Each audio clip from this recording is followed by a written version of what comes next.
Hello बच्चों, आइए इस क्वेश्चन को हम लोग देखते हैं। ये क्वेश्चन जो होता है पीरियोडिक टेबल से लिया गया है और ये IIT जैम 2006 में क्वेश्चन पूछा गया है। सबसे पहले आइए इस क्वेश्चन को पढ़ते हैं। इस क्वेश्चन में बोल क्या रहा है, बोल रहा है कि the decreasing order of the first ionization energy of the following element.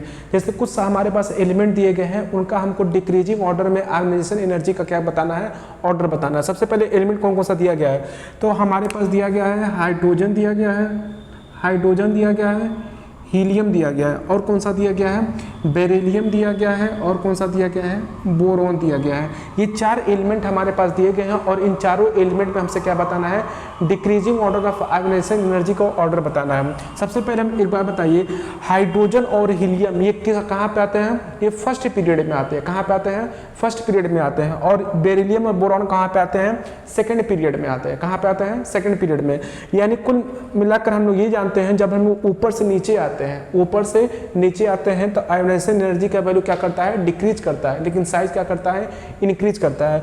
तो इन दोनों का आईपी का वैल्यू, इन दोनों एलिमेंट का आयोनाइजेशन एनर्जी का वैल्यू इन दोनों से ज्यादा होगा। क्यों ज्यादा होगा, क्योंकि ये फर्स्ट पीरियड में आ रहा है और ये सेकंड पीरियड में आ रहा है। और ऊपर से नीचे जब फर्स्ट से सेकंड पीरियड में हम लोग आएंगे तो आयोनाइजेशन एनर्जी का वैल्यू क्या होगा, कम होगा। यानी इन दोनों एलिमेंट का आयोनाइजेशन एनर्जी का वैल्यू इससे ज्यादा होगा। अब इन दोनों में किसका ज्यादा होगा, तो आइए सबसे पहले इसका हम लोग कन्फिगरेशन लिखते हैं।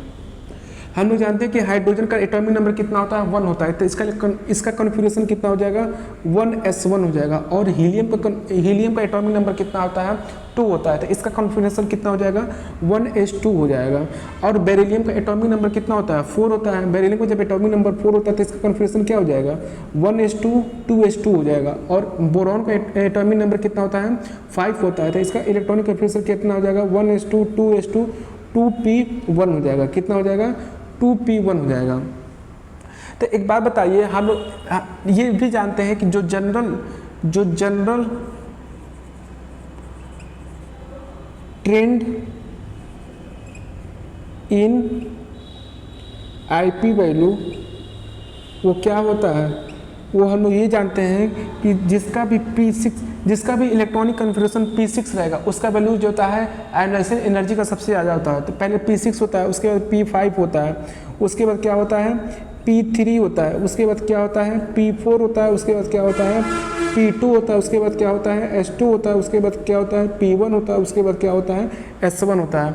ये हमारा जनरल ट्रेंड होता है जो हमारे इनऑर्गेनिक केमिस्ट्री में आयोनाइजेशन एनर्जी में बहुत ज़्यादा इंपॉर्टेंट है। कभी भी जब इलेक्ट्रॉनिक कन्फिगरेशन पे सवाल करना हो आयोनाइजेशन एनर्जी का, तो ये ट्रेंड आप हमेशा याद रखिएगा। सबसे ज़्यादा किसका होता है, P6 का होता है, उसके बाद P5 का होता है, उसके बाद P3 का होता है, उसके बाद P4 का होता है, उसके बाद P2 का होता है, फिर S2 का होता है, P1 का होता है, S1 का होता है। नो डाउट इस वाले क्वेश्चन में हाइड्रोजन और हीलियम का जो आयोनाइजेशन, जो हाइड्रोजन एंड हीलियम का जो आयोनाइजेशन एनर्जी का ऑर्डर है ये इन दोनों से ज़्यादा है, बेरिलियम एंड किससे, बोरॉन से ज़्यादा है। लेकिन अब इन दोनों में देखा जाए तो किसका आयोनाइजेशन एनर्जी का वैल्यू ज़्यादा है, तो इन दोनों में देखो आउटर मोस्ट S1 है और इसमें क्या है, S2 है। तो ऑर्डर हम लोग देखें, इसमें S2 का ज़्यादा है, फिर S1 का कम है, यानी S2 किसका है, हीलियम का है। यानी हीलियम का जो आयोनाइजेशन एनर्जी का वैल्यू क्या रहेगा, ज़्यादा रहेगा, किससे, हाइड्रोजन से। बेरिलियम और बोरॉन में देखें तो बेरिलियम में आउटर मोस्ट में कितना है, S2 है, और इसमें कितना है, इसमें 2s2 है, इसमें कितना है, 2p1 है। तो 2s2 का वैल्यू जो होता है आयोनाइजेशन एनर्जी का वैल्यू क्या होता है, ज़्यादा होता है। तो यानी किसका वैल्यू ज़्यादा होगा, किसका वैल्यू ज़्यादा होगा, बेरिलियम का वैल्यू ज़्यादा होगा। किसका वैल्यू ज़्यादा हो गया, बेरिलियम का हो गया, और फिर किसका हो जाएगा, बोरॉन को हो जाएगा। तो ये कौन सा हमारा को ऑप्शन मैच कर रहा है, ये हमारा ऑप्शन कौन सा मैच कर रहा है, ये ऑप्शन हमारा जो होता है फर्स्ट मैच कर रहा है। क्या मैच कर रहा है, फर्स्ट। ये थर्ड भी गलत है, सेकेंड भी गलत है, और फोर्थ भी गलत है। फर्स्ट ऑप्शन जो हमारा जो होता है करेक्ट मैच कर रहा है। That is the solution of this question. Thank you.